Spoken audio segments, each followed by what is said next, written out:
Hello, everybody. This is CJ Wiley with more adventures on the road. Been up in Minneapolis, Minnesota, giving a lot of lessons. I appreciate Tom inviting me over there to give him some lessons, and it turned into quite a deal. So I stayed up there 10 days, and now I'm branching out. Beautiful time here in Minnesota. Seasons are changing, trees are beautiful, and I'm going to a park to do a little mountain bike riding right now. It was definitely better. When I first went up to Minnesota, I was with my Asian mentor, Dalton Leong, the infamous pool hustler from San Francisco, who was in Ironsides and Kung Fu, if you remember that show with David Carradine. He was just, an actor, background actor, whatever, but quite the pool hustler. And when I was 18, I met him in St. Louis, and we ended up going up to Minnesota and teaming up. And took a tour all around and played in all the little cities, Mankato, and went up to, the Quad Cities and played around that area. And focused on a 24-hour place, Gentleman Gyms, which was quite an interesting place. I could tell you all kinds of things that went on there, but especially late at night. And one of the things that happened to me, and it was the first time, I was with Dalton. We had a Volkswagen van, and we pulled up about a block away facing Lake Street. And Dalton went on in, and I stayed out there for a minute, but he had the keys. So when I got out of the van and started towards the corner to go around the building, two guys came around the corner and rushed me, put me up against the van, and stuck a gun to my throat. And I still remember the flash of the street light that was there off the barrel of that gun. And, man, you want to talk about paralyzing you. I mean, like I said, I was 18 and I was getting around quite a bit, but I'd never faced a pistol before. I did a couple times after that, but that's another story. And they ended up, I didn't have much money in my wallet. I had $500 in my back left pocket, and they didn't get that. I had baggy jeans on, and they frisked me, but they didn't feel that. But they took a pool cue that I'd been running 5 racks in a row with every day for like the past month, when I wasn't in action. Dalton had me playing that good. He was a mental game master. He taught me a lot, especially to read the book Zen and the Art of Archery, which I've read now 7 times. Keep getting new stuff out of it. I might go through it again here in the next week or so. Sounds good. I highly recommend it if you want to study the mental game of pool. It's about archery, but it's easy. I'm an archer too. I have shot bows and arrows since I was a little kid in Green City, Missouri, with lots of pistols and rifles and throwing knives and blowguns. And, we didn't have a whole lot to do in Green City, so I had to keep myself entertained. And, of course, pool was the main thing. And I played tennis in the summer and pool in the winter. But when we were up there at Gentleman Gyms, I met this flamboyant black guy, Little Richard, who did act like Little Richard, the comedian. Looked a little bit like him, but he was charismatic. He wore red suits and blue suits and hats with feathers in them. And yeah, you're right. He was a pimp. Back then, I used to hunt those pimps down, and they were always fun to mess with. They were pretty sharp, so it was hard to get them to play for much. But I just took some satisfaction out of beating them. And like Black Danny was one of them that I beat from Decatur, Illinois.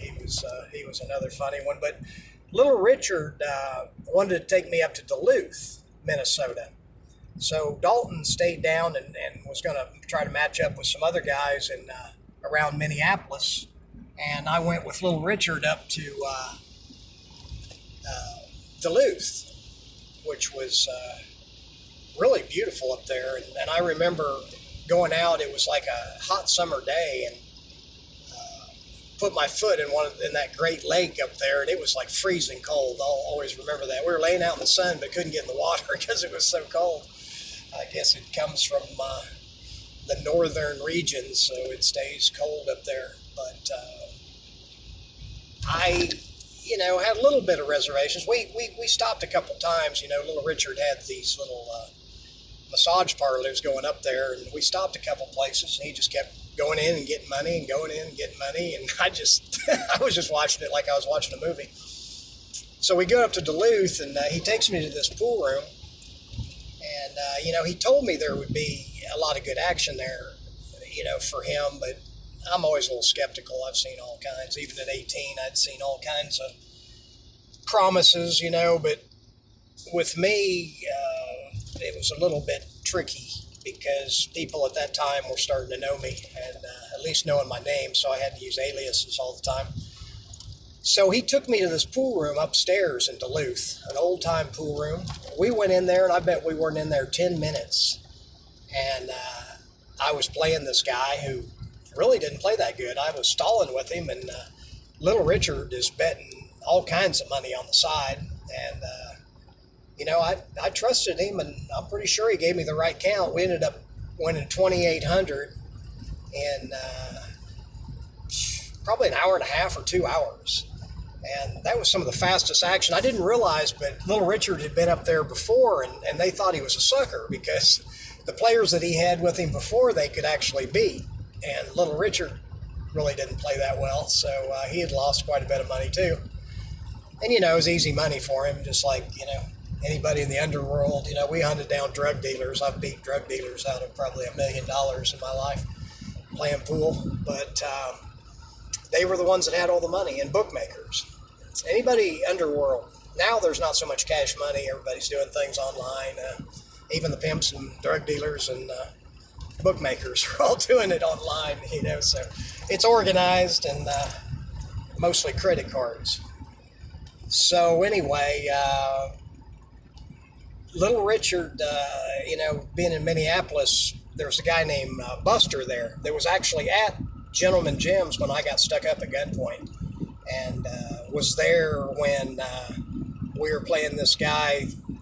Actually, Dalton was playing him and had 3,800 on the light. Dalton won, and the guy took the money off the light and got pulled over on his way home for robbing a drugstore. Oh yeah, he was going to play us for $5,000 the next day, so I guess that was his attempt to raise the money. I've told that story, but so the last time I really gambled much in Minneapolis, I got stuck up at gunpoint and got basically robbed without a gun for 3,800. At least my end was 1,900. But I won a lot of money around there. Dalton and I had won well over 20,000. We had over 20,000 actually, so we'd done pretty well.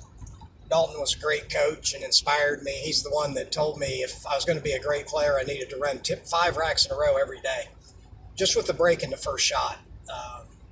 So I believed him, and so I practiced every day that I wasn't in action and ran 5 racks, and that was what I thought I needed to do. And later Dalton told me that he was just kidding. He was just testing me to see, and I learned an important lesson there, that if what you believe you can achieve. There's a lot written about positive thinking, but when you realistically believe that you can be the best or master something, then your subconscious will go to work delivering that outcome. And that's what I do when I'm teaching people pool. What I do is first I align them where they're in the ideal align, like a champion player is, to go down on the shot with the least amount of effort, least amount of moving parts. Therefore, your subconscious doesn't have to be used up. I'd say 50, 60, maybe even 70% of your subconscious is used by correcting fundamental faults in your setup and how you're going down on the ball. You're not on the line of the shot. I'd say 99% of the players are not on the line of the shot. They think they are. And what they're doing is they're seeing the line and then setting their body to that line. And that just doesn't work as well as what I show. And that's to get in the ideal body position and then align your eyesight. So when you get that down, you can do it pretty much at the same time. But at first, I teach them to get in the ideal body position, which I show in detail, and then a systematic way to go down on the ball that you can do every time and has few moving parts. And then you can use that 60 or 70% of your mental horsepower to do things that are fun, like the creative part of pool and the strategic part, using your imagination and battling that guy for the first shot and understanding the shots that you need to do to win those battles so that you can be the first one to make a ball and run out. That's the name of the game. So anyway, I'm going over to Kenosha, Wisconsin here in about a week. So if you're in the Wisconsin area, I will be available for lessons if you want to get a hold of me at cjwiley@cjwiley.com, or you can check out all my videos at www.cjwiley.com that shows all my secrets, fundamentals, and techniques that I used learning from Dalton and Omaha John and some of the greatest road players and, of course, tournament players like Efren Reyes, Earl Strickland, Johnny Archer. And I think you'll like it. It's less than $10 a month. And if you have any questions, let me know. I'm always available, and we'll get back with you as soon as possible. Anyway, this is CJ going through a small town. I love small towns. And I will talk with you soon. The game is the teacher. Remember, play well.